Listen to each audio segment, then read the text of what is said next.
Magandang araw sa ating lahat mga boxing fans saan mang panig ng mundo. Ang bakbakan o labanan na ating tatalakayin ngayon, ito po ay sa pagitan ni Liam Paro kontra Richardson Hitchens. Na kung saan didipinsahan po ni Liam Paro sa kaunang pagkakataon ng kanyang IBF World Super Lightweight title kontra sa rank 1 ng IBF na si Hitchens. Fight schedule December 7, 2024, nagaganapin sa Coliseo Roberto Clemente, San Juan, Puerto Rico. Sa bakbakan na ito, tayo po'y maghahayag ng sarili nating fight prediction, comparison at analysis. Na kung saan doon pa po lamang sa ating gagawing comparison, detalyado po na inyong malalaman kung saan nga ba naging liyamado, saan naging lihado itong magkabilang panig. Inaanyayahan ko rin po kayo na panoorin ang buong video at nang sa ganon makakakuha kayo ng idea at higit sa lahat makapag-desisyon po kayo sa inyong pipiliin na sa tingin po ninyo ay may malaking tsansa sa pagkapanalo dito po sa naturang sagupaan. Maaaring ang inyong desisyon ay papabor o tataliwas ito sa aking pananaw o prediction sa laban, ngunit ang mahalaga ay ang makapag-desisyon po kayo. Dahil nasa inyo ang huling desisyon. Bago natin ito simulan, para po sa mga boxing fans na bago po lamang napadpad dito sa ating munting channel, inaanyayahan ko po kayo na sana suportahan po niyo sa pamamagitan po ng pag-subscribe, like, and share. At para po sa mga boxing fans na walang sawa na sumuporta at sumubaybay dito sa ating munting channel, taos puso po akong nagpapasalamat sa inyong lahat. Wala po dong sports PH kung wala rin po kayo mga idol. Kaya naman, hindi na natin ito patagalin pat simulan na natin. Mga Lods, alamin muna natin or talakayin muna natin ang mga background dito sa magkabilang panig dahil yan po ang ating gagamitin na referensya doon naman po sa gagawin naman natin na comparison. Unahin natin sa panig ng challenger, Richardson Hitchens ng Amerika. Bilang isang professional boxer, may impresibong kartada po ang Amerikano, 18 wins with 7 wins coming by way of knockout, undefeated. May dada 27 anyos, height 5 foot and 10 inches, reach 74 inches, orthodox ang stance, knockout ratio 38.89%. Last fight April 6, 2024, nakasagaw si Gustavo Daniel Limos, panalo by unanimous decision si Hitchens. Karanasan o experience ni Hitchens, siya po ay dating lumalaban sa amateur. Sa Olympic naman, sa preliminary lang po siya nakaabot. Oo. Bilang isang professional boxer, magngalan tayo ng individual na nakasagupa nito dati na masasabi natin na kapag bibigay ito ng magandang karanasan kay Hitchens sa laban niya kay Gustavo Daniel Limos na may 29-0 na kartada, Jose Cepeda na dating world title challenger, Yumar Alamo. Skills ni Richardson Hitchens, mga Lods, ito po ay isang technical fighter, taglay ang sweet science of boxing, yung tinatawag nating hit, no hit. Pagka sinasabi nating technical fighter, magaling sa dipinsa, magaling din pagdating sa opinsa, magaling sa puntusan. Oo. Taglay ang husay sa footwork, na kung saan pinapanatili niya ang kanyang distansya, ginagamit ang apat ng kanto ng ring. Literal na tumatakbo din ito, yung kanyang galawan, mga idol. Hit no hit nga po ang mga galawan nito. Ito po ay bata ni Floyd Mayweather Jr. Kaya hindi tayo magtataka kung bakit taglay rin ito ang sweet science of boxing. Bata ito ni Floyd. Galing ito sa Floyd Mayweather Academy. Okay, sa panig naman ng Aussie, Australian boxer na si Liam Paro. Bilang isang professional boxer, si Paro naman ay may impresibong kartada. 25 wins with 15 wins coming by way of knockout, undefeated. So, labanan ito ng undefeated. May edad 28 anyos, height 5 foot and 8.5 inches, reach 71 inches, southpaw stance, knockout ratio 60%. Last fight June 15, 2024, nakasagupa sa isang world title bout bilang challenger si Paro sa laban niya kay Subriel Matias. Tinalo ni Paro si Matias, naagaw ni Paro ang IBF na hawak ni Matias by unanimous decision. Ang hindi ko lang alam bakit walang rematch ito mga Lods. Magandang laban pa naman yun. So, ngayon, sa experience ni Liam Paro, siyempre kasalukuyang world champion ito. Nakasagupa si Matias, Montanala, Brock Davis, Yumar Alamo. May background din sa amateur boxing si Liam Paro na may kartada 56 wins with 8 losses lamang. So may background din pala sa amateur itong si Liam Paro. Sa skills ni Liam Paro, para sa akin all-around boxer ito. Pagka sinasabi nating all-around boxer, pwede itong maging defensive style, pressure fighter style, lumalaban din sa brulan, tututulakbakan, or sa inside fighting, may counter-punching style. Dahil nasabi kong all around ito, may ibubuga pagdating po sa teknikalan. Pagdating naman sa dipinsa nitong si Liam Paro, mga lods, maganda na po ang kanyang dipinsa. Lamang, may mga pagkakataon na nakipagsabayan ito. Oo. So, ibig sabihin, tumatanggap din ito ng suntok. Masasabi kong may tibay dahil sa kanyang 25 total fights, hindi pa ito natatalo. So, may tibay. Lalo na mapalaban kay Subrel Matias. Si Matias kasi isang knockout artist. Bulyong puncher, may pagka-agresibo din itong si Liam Paro. Taglay ang power, timing, accuracy. Additional ang built-in hand speed. Liksi na galaw nitong si Liam Paro. So ngayon dadako na tayo sa ating gagawing komparison. Sa dako na pagdadausan sa laban, which is doon po mangyayari yan sa Puerto Rico, Amerikano kontra Australiano ang maglalaban. So pareho silang dayo doon. So mga lods, neutral ground ang kanilang doon sila magpangabot sa neutral ground mismo dahil hindi pareho silang dayo eh. Sa ranking naman ng BoxRec, out of 2,469 sa super lightweight division pang buong mundo, rank 3 si Liam Paro, rank 9 naman itong taga Puerto Rico, itong Amerikano na si Richardson Hitchens. So kung mag-rank tayo ng 1 to 10, pasok si Hitchens. So, karapat dapat talagang labanan. At dito naman sa ranking ng IBF, rank 1, itong si Hitchens. So, dapat talaga nalabanan yan ni Liam Paro. Okay, dadako naman tayo sa physical na appearance. Sa edad, 28 anyos si Paro, 27 anyos itong Amerikano na si Hitchens. So, pareho na sa prime, ang dalawang maglalaban. Ngayon, dadako naman tayo sa height, reach, power, kung sino ang may advantage. Sa panig ni Hitchens, mas matangkad siya ng 1.5 inches. Lamang din siya sa reach ng 3 inches. So, advantage po yan kay Richardson Hitchens, ang height, pati ang reach. Ngunit sa power, lamang naman po si Liam Paro dahil umabot po ang kanyang knockout ratio sa 60%, samantalang itong Amerikano ay mayroon lamang 38.89%. So, lamang naman sa power, bumawi si Liam Paro, lamang sa power. Southpaw kontra Orthodox. So mga lods, sa nakikita ko pareho naman silang sanay na napalaban sa hindi pareho nila ang stance. So masasabi kong parehong may kaalaman yan tungkol dyan.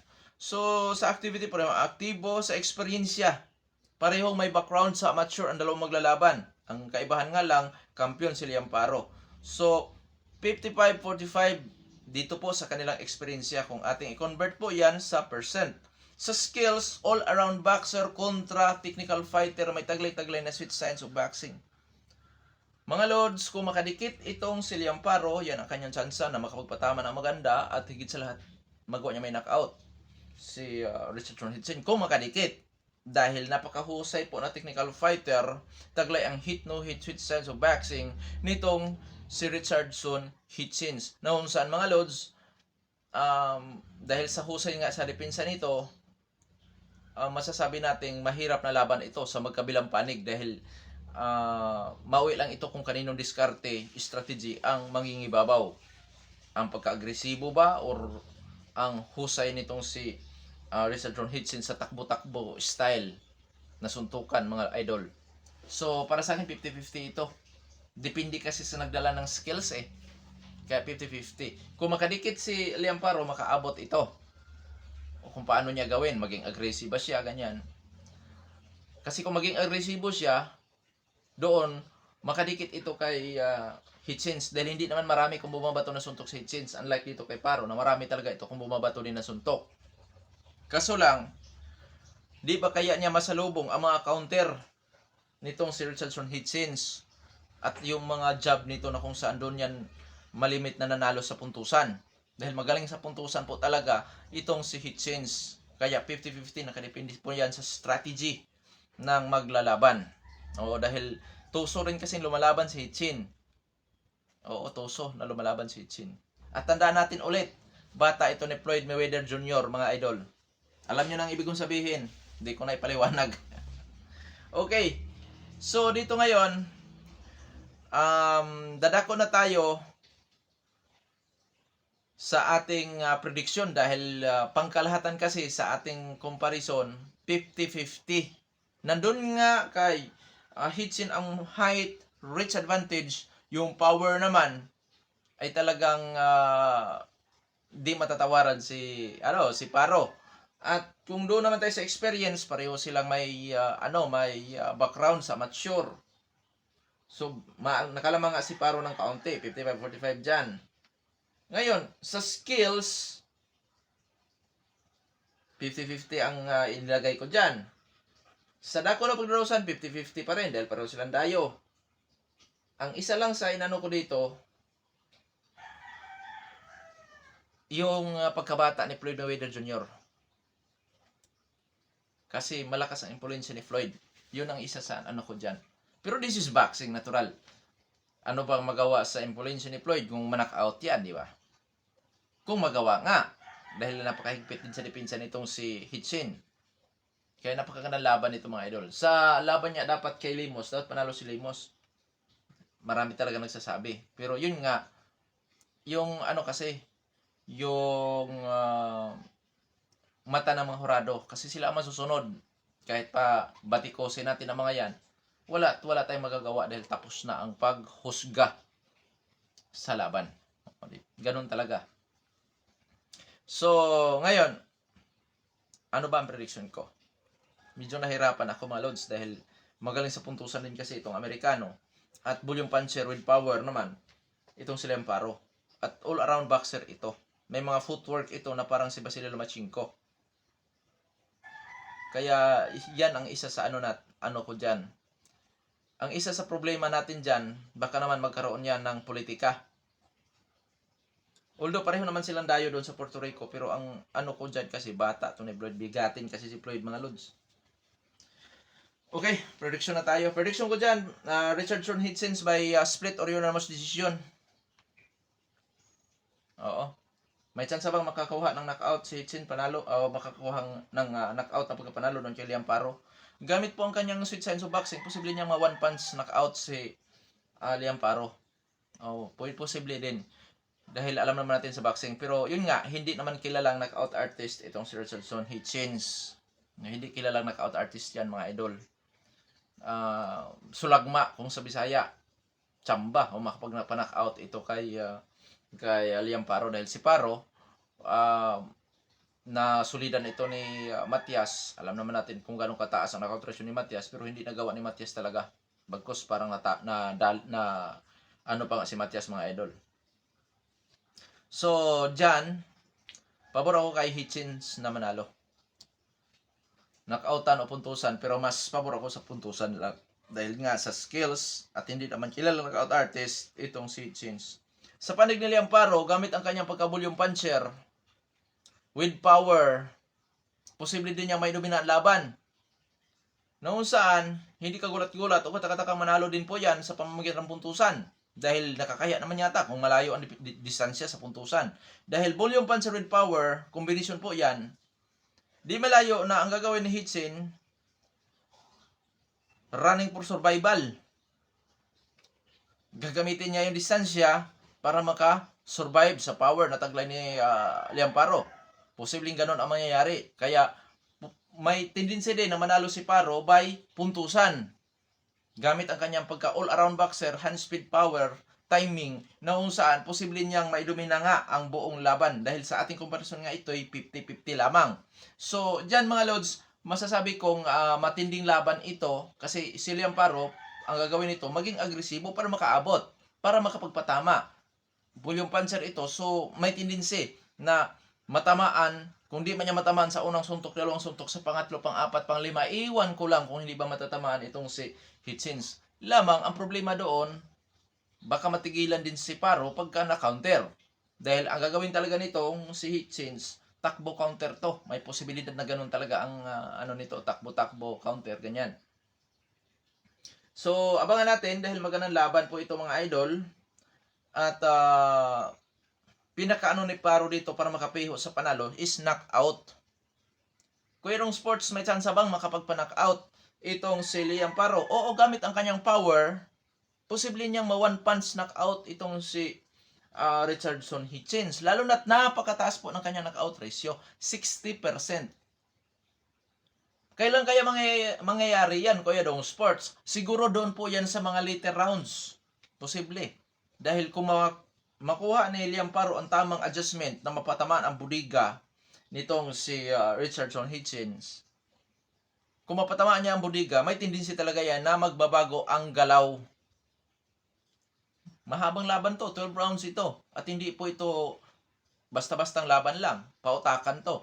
So, kung makuha ni Liam Paro ang adjustment kung paano niya mapatamaan sa budiga ito, pagdating po ng early second half, makikitaan mo na yan ang pagbabago sa galaw dahil sa mga budiga na suntok nitong si Paro. Oo. Magbabago at magbabago ang galaw. Yun ang pinakatsansa ni Paro na pagka magbago ng galaw ni Richardson Hitchens, patamaan niya ng mga solido na kayang ipatumba at higit sa lahat in-knock-out para makapareho siya sa panalo. Dahil alam naman natin ang boss nitong si Hitchens na si Floyd Mayweather Jr. Kung gaano kalakas ang influence niyan. Kaya yun dapat ang gagawin nitong si Liam Paro. Ang in-knock-out itong si Hitchens, mga idol. Kasi kung hindi niya magawa may knock-out yan, delikado siya dyan na matalo sa puntusan. At delikado siyang madali dyan sa tinatawag natin na favoritism or politics sa boxing. Oo, delikado po yan. Hanggang dito na lamang. Ito po Dong Sports PH. God bless.